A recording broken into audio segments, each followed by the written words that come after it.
when a harmonica kicked in and you dropped whatever you were doing, and for the next 30 minutes, you weren't going anywhere? Well, that was Perfect Strangers. From 1986 to 1993 on ABC, Bronson Pinchot gave us Balki Bartokomus, a wide-eyed sheep herder from a faraway island who arrived in Chicago completely convinced that America was the greatest place on earth. Mark Linn-Baker was Larry Appleton, a neurotic but well-meaning striver who had lived here long enough to know the truth. Now together, they stumbled, collided, and danced their way through one of the most genuinely funny odd couple partnerships of the entire decade. And today we're going to count down 15 weird facts about Perfect Strangers, including an origin story that you probably never saw coming, a stuffed sheep with a backstory darker than it had any right to be, and a theme song that somehow ended up inside one of HBO's heaviest dramas. And stick around for number one, because the story didn't end when the show did. And make sure you hit that like button, subscribe so you never miss a retro deep dive, and let's get into it. All right, let's see your best dance of joy, and we'll get this rolling. Number 15, the Olympics accidentally invented Balki Bartokomus. Now, in the 1984 Los Angeles Olympics, they gave America a lot of things. You had Carl Lewis, Mary Lou Retton, and a rare 2-week stretch where the whole country seemed unusually friendly. According to production lore, series creator Dale McRaven and producers Thomas Miller and Robert Boyett were developing a concept built around a deceptively simple idea. What happens when someone experiences America for the very first time?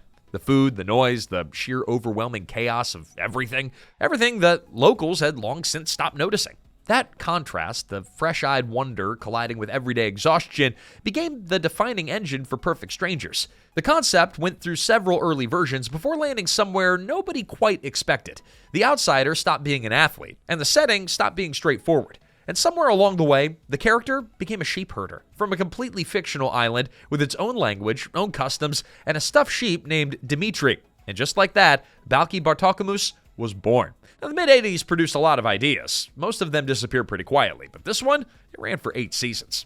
Number 14, 2 guys walk into Yale. Now, here's a piece of trivia that the show never bothered to tell you. Both Bronson Pinchot and Mark Linn-Baker went to Yale, which sounds like a setup to a joke, and it kind of is, because they went to 2 very different Yales. Pinchot did his undergraduate work there, majoring in theater and graduating with honors in 1981. But Linn-Baker went further, earning his MFA from the Yale School of Drama.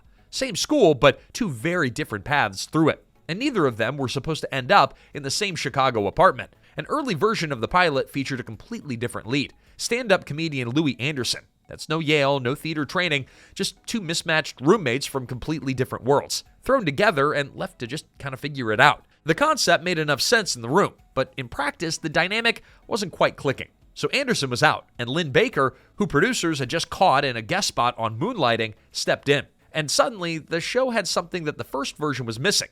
2 performers with deep theatrical roots who could feel each other's timing without thinking about it. Larry Appleton wasn't a hardened cynic. He was anxious, ambitious, and held together with optimism and very little else. The perfect counterpart to Balki's complete and total faith in everything. That Yale-trained precision gave their performances an edge that made even the broadest slapstick feel pretty controlled. Like 2 people who knew exactly just how far to push something before pulling back. 1 recast, 1 rework dynamic, and suddenly, the show had its center. Number 13, 6 episodes, a mid-season gamble, and a spot next to 2 juggernauts.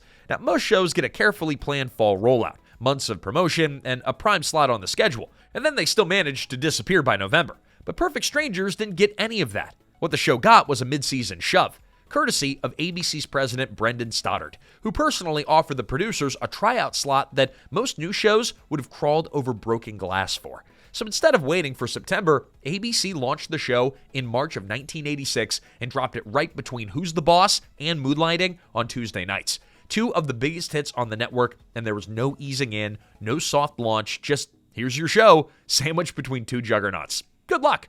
The show's entire first season was 6 episodes. Just 6. That was the whole tryout. In network TV terms, that's not really a season. That's an audition. And then the numbers came in. 5 of the 6 episodes landed in the weekly Nielsen Top 10. For a mid-season experiment with an untested premise and a lead character named Balki Bartokomus, that wasn't just surviving an audition. That was acing it. Most shows spend years clawing for an audience, and Perfect Strangers found one in 6 episodes. Number 12. Nobody wrote The Dance of Joy.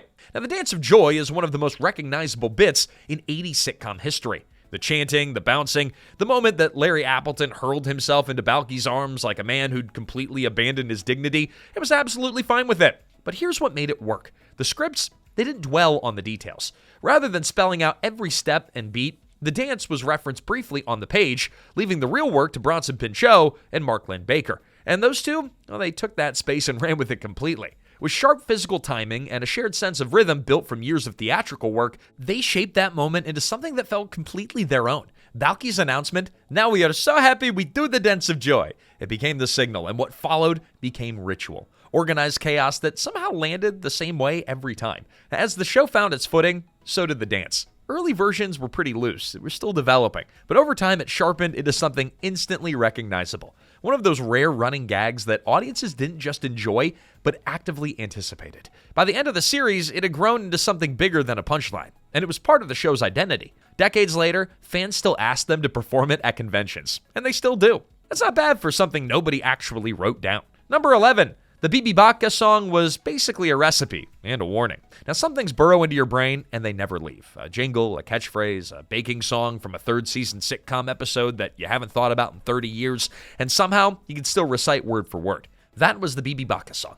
It showed up in the episode Just Desserts, and from the moment that Balki started singing it, it was very clear that this wasn't just a dessert. It was a process, a ritual, and possibly a legally binding agreement with the island of Mipos. Now, if the melody did sound familiar, it was because it was set to Chubby Checker's Limbo Rock. Not inspired by it, not kind of similar, it's the exact tune, repurposed into a step-by-step baking instruction that Balki treated with the seriousness of a sacred text. Because according to Balki, the song wasn't optional. It was science. Every lyric was a directive. Roll the dough too fast? Problem. Forget to smile while baking? That's a bigger problem. Because on Mipos, emotional energy is apparently a load-bearing ingredient. And then there was the backstory. Because of course there was one. The very first Bibi Babka was created by Ferdinand Mipos to celebrate growing a mustache, which tells you everything you need to know about how the Miposian civilization developed. And then Larry got involved. He saw a business opportunity, and he ignored every single warning that Balki had just sung directly at him. And he attempted to produce 2,000 Bibi Babkas in 2 days. Skipping the slow roll, skipping the smile, skipping the whole ritual entirely. The Bibi Babkas, they exploded, obviously. Because on Perfect Strangers, if you skip the ditty, you're doomed. And decades later, people don't just remember the plot, they don't just remember the lesson, they remember the song.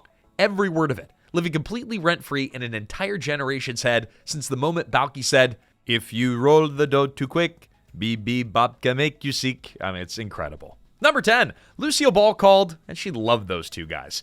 When Perfect Strangers was still brand new, 2, maybe 3 episodes in, Lucille Ball weighed in. Not from a distance, not through a publicist, she arranged an in-person meeting. She invited Bronson Pinchot and Linn-Baker to visit her on the set of Life with Lucy, her own comeback series, which had just been canceled after a single season.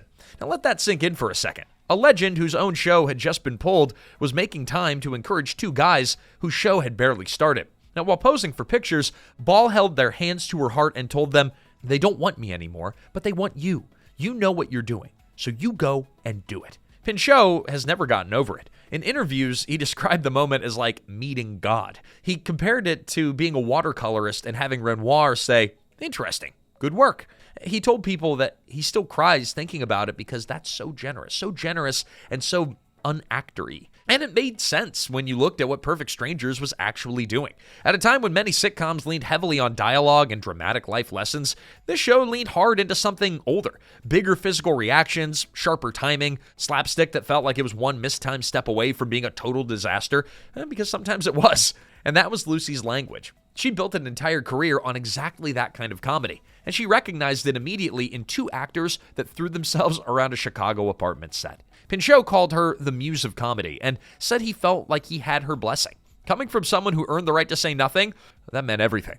Number 9, Tom Cruise told him not to do it. In 1983, Bronson Pinchot was on the set of Risky Business playing one of Tom Cruise's high school friends. Cruise was already on the rise, and Pinchot was still figuring out what came next. According to Pinchot himself, Cruise noticed and, in a genuinely decent move, tried to help. In later interviews, Pinchot recalled that Cruise encouraged him to stay away from television work, even offering financial support so he wouldn't feel pressured into taking it. The advice came from a good place, but it also came from someone whose career was already headed somewhere that most people could only dream about.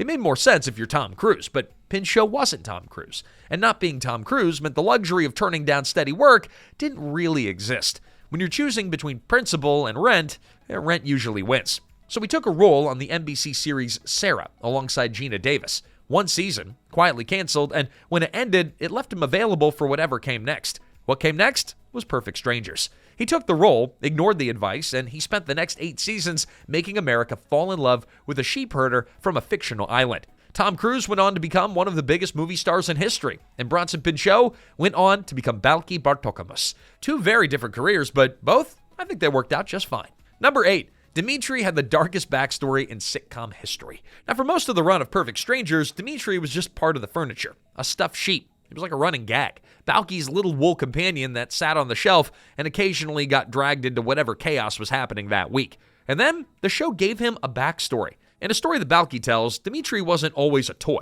He was a real sheep back on Mipos. Not any sheep, though, but his favorite, the best in all the flock. By all accounts, a genuinely loyal animal who meant everything to him. But what follows, that's not played for laughs. Balki describes Dimitri as brave, selfless, gone, taken in a moment that was equal parts tragic and completely Miposian in its specific absurdity. And then he reveals that the stuffed version isn't just a memento. It's connected to the original in a way that's far more personal than anyone watching a sitcom expected. That stuffed sheep that Balki had been clutching through every scary movie, crisis, and emotional moment across 8 seasons, that's not just a prop. That's a memory. And once you know that, every scene where Balki holds Dimitri a little tighter lands completely differently. The show committed to it fully. In later episodes, Dimitri becomes central to entire storylines, treated with the kind of seriousness that's usually reserved for actual characters, not an inanimate object. Because to Balki, that's exactly what he was. All right, we're halfway through, and if you learned something about Dimitri that permanently changed how you see that stuffed sheep, look, you're not alone. Hit that like button, subscribe if you haven't yet, and drop a comment. What's your Perfect Strangers memory? We want to know. All right, let's get back to the Windy City of Chicago. Number 7, the elevator operator who accidentally launched a TV empire. In Season 3, Perfect Strangers shook things up. Larry and Balki left the discount store behind and landed in the Chicago Chronicle. New building, new setting, new co-workers, and one elevator operator who had absolutely no interest in their nonsense. Her name was Harriet Winslow. Sharp, no nonsense, and completely unbothered by whatever spiral the cousins had gotten themselves into that week. She was written as a supporting character, the kind of role that fills out a scene and kind of stays out of the way. But nobody told Harriet that. The character proved strong enough that her world started expanding. Her husband, Carl Winslow, a Chicago cop with his own unmistakable presence, was introduced, helping set up what would soon be a spin-off that was built entirely around her family. Family Matters premiered in 1989.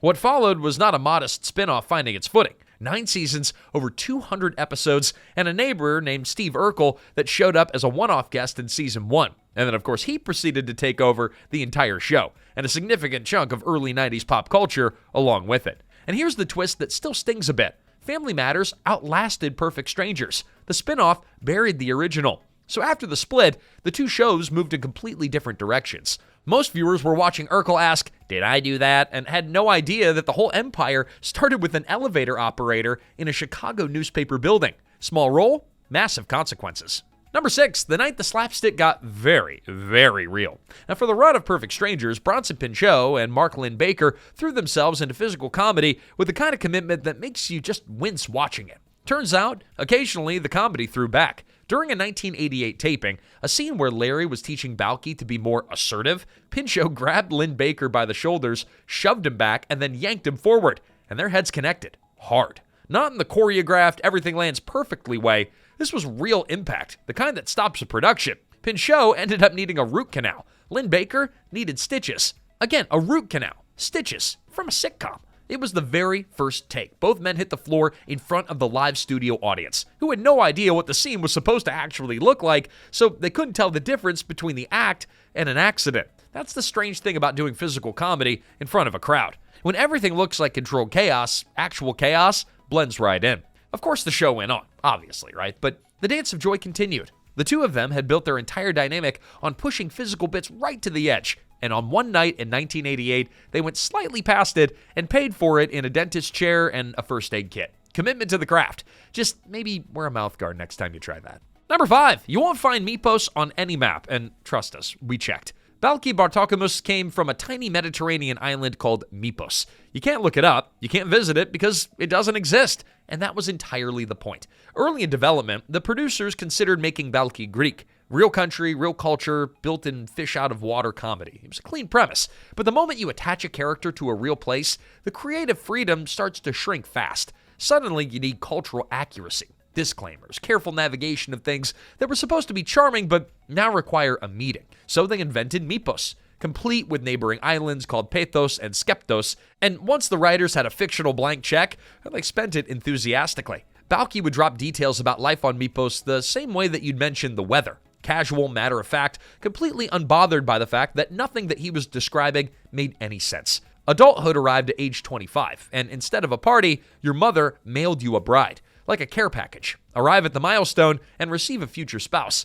including what sounded like a comically modest dowry that made Larry question everything he thought he knew about the economics of marriage. Rejecting a woman from the neighboring island of Pathos could permanently damage her social standing back home, delivered completely straight, as if this were the most reasonable policy imaginable. The greetings involved unusual physical contact. The wildlife was more threatening than advertised, even the ducks.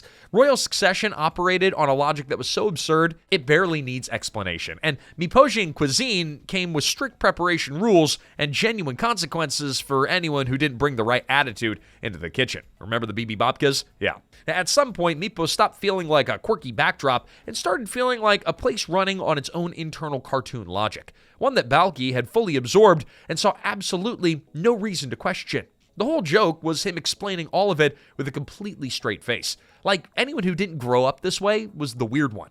You still can't find it on a map, and honestly, it's better that way. Number 4, the supporting cast that ended up absolutely everywhere. Perfect Strangers had a habit of hiding future legends in plain sight. You just didn't know it yet. Let's start with Belita Moreno. Now, in the early seasons, she played Edwina Twincasetti, the landlord's wife, sweet and slightly frazzled, doing her best to survive being married to the worst person in all of Chicago. She returned to the show in later seasons in additional recurring roles, quietly becoming one of those faces that the audience just kind of accepted as part of the furniture. Through the 90s, she would turn up everywhere. If a show was on, there's a reasonable chance that Belita Moreno would drop by. Then she landed on George Lopez as Benny for 6 seasons. And then there's Ernie Sabella. On the show, he was Twinkie Twincasetti, cigar chomping, perpetually irritated, a landlord who treated his tenants like a problem that he couldn't legally eliminate. Now, a few years after leaving the show, he walked into a recording booth and became Pumbaa the Warthog in The Lion King. Hakuna Matata, courtesy of the guy who used to yell about the rent.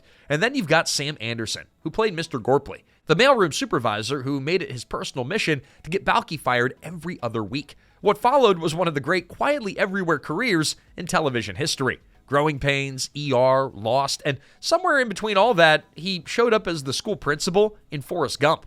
That's not a resume. That's a pop culture scavenger hunt. Add Joe Marie Payton into the mix, and you'll watch Perfect Strangers and spend half the time pointing at the screen. The supporting cast, they had bigger plans. Every single one of them. Number 3, the theme song that defined a generation. Jesse Frederick, Bennett Salve. Yeah, go ahead, stare at the names. It doesn't ring a bell, does it? Well, that's okay, because the second you hear what they made, your brain is going to do the rest. Those two wrote the Perfect Strangers theme, and they were quietly responsible for the sonic identity of an entire era of television. Full House, Family Matters, Step by Step, that specific flavor of late 80s, early 90s optimism. Hopeful, slightly cheesy, harmonica-powered, and completely earnest.